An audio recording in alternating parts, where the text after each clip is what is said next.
15 जनवरी है। बिहार पुलिस महकमे की बहुत बड़ी खबर है।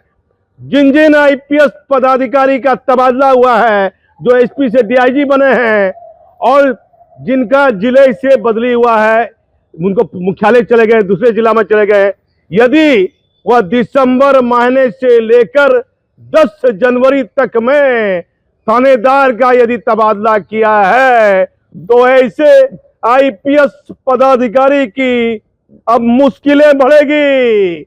आपको मैं उससे पहले, आज मकर संक्रांति है, जो भी हमारे दर्शक हमारा चैनल देख रहे हैं उनको मकर संक्रांति की ढेर सारी बधाई और शुभकामनाएं। 1991 बैच के आईपीएस पदाधिकारी हैं विनय कुमार, जो बिहार के डीजीपी हैं, और दिसंबर महीने में सब आईपीएस को मालूम हो गया था कि लिस्ट जारी होने वाली है, इतने इतने आईपीएस का प्रमोशन हुआ है, 22 गो एसपी से डीआईजी हुए हैं, 6 आधा दर्जन डीआईजी से आईजी हुए हैं, एक कुंदन किशन साहब को डीजी में प्रमोशन मिला है। उसके बाद ये चर्चा होने लगी कि आईपीएस पदाधिकारी इस तबादले के बीच में थानेदार का हस्तांतरण कर रहे हैं, और इस मामले में कुछ जिले में ऐसा हुआ भी है। कई ऐसे जिले हैं जहां एसपी ये जानते हुए कि हमारा प्रमोशन होने वाला है, हमारा तबादला होने वाला है, उन्होंने कुछ घंटे पहले या कुछ दिन पहले तबादले पोस्टिंग कर दी। तो ऐसे आईपीएस पदाधिकारी की अब मुश्किलें बढ़ेगी। डीजीपी ने मांगी है रिपोर्ट बिहार के हर जिले से, क्या अपने दिसंबर से लेकर 10 जनवरी तक में तबादले से पहले पहले किन किन जिले में थानेदार और पुलिस इंस्पेक्टर की तैनाती उन्हें महत्वपूर्ण थाना दिया गया है या नहीं। जहां नहीं दिया गया है उस आईपीएस को कोई दिक्कत नहीं, अपना चला गया है, लेकिन जिसको दिया गया है उस मामले में डीजीपी विनय कुमार क्या करेंगे। अब आ जाइए प्रेमचंद साहब की वह पंक्तियां मैं याद करता हूं, जो नमक के दरोगा के किताब में वह पंक्तियां उन्होंने लिखी थी। न्याय और नीति, न्याय और नीति ये सब लक्ष्मी के खिलौने हैं, वह जैसा चाहती है नचाती है।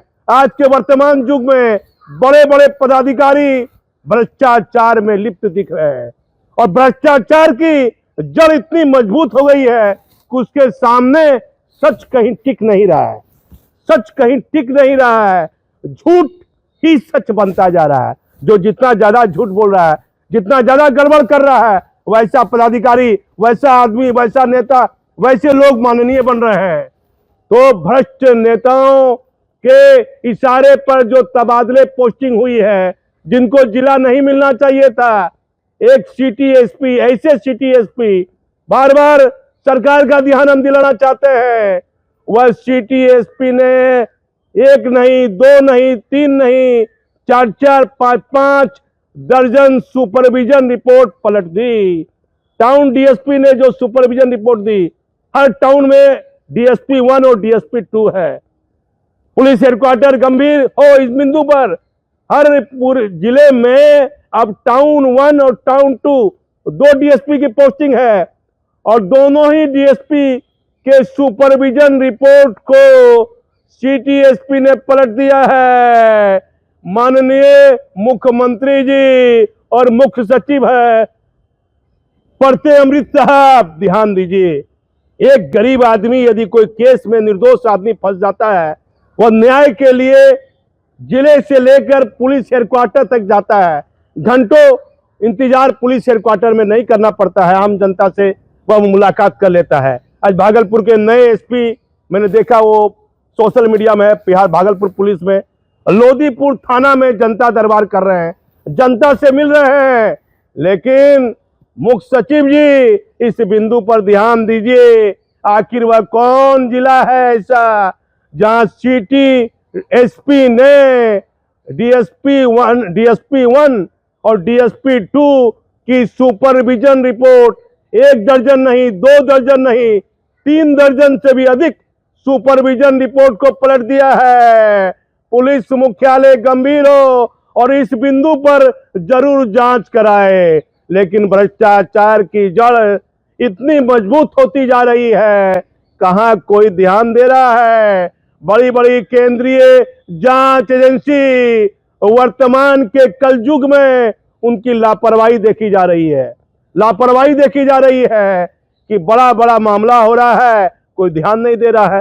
तो सच देखना है तो आप हमारे चैनल पर बने रहिए।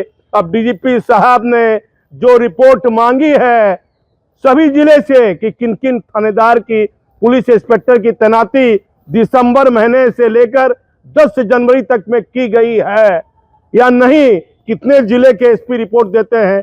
अब ये मामला सामने आने के बाद डीजीपी साहब क्या संज्ञान लेते हैं, क्या कार्रवाई होती है, उसके बाद फिर आपको सही खबर और सच्ची खबर बताएंगे। मैं इसमें भागलपुर से दीपक नौरंगी।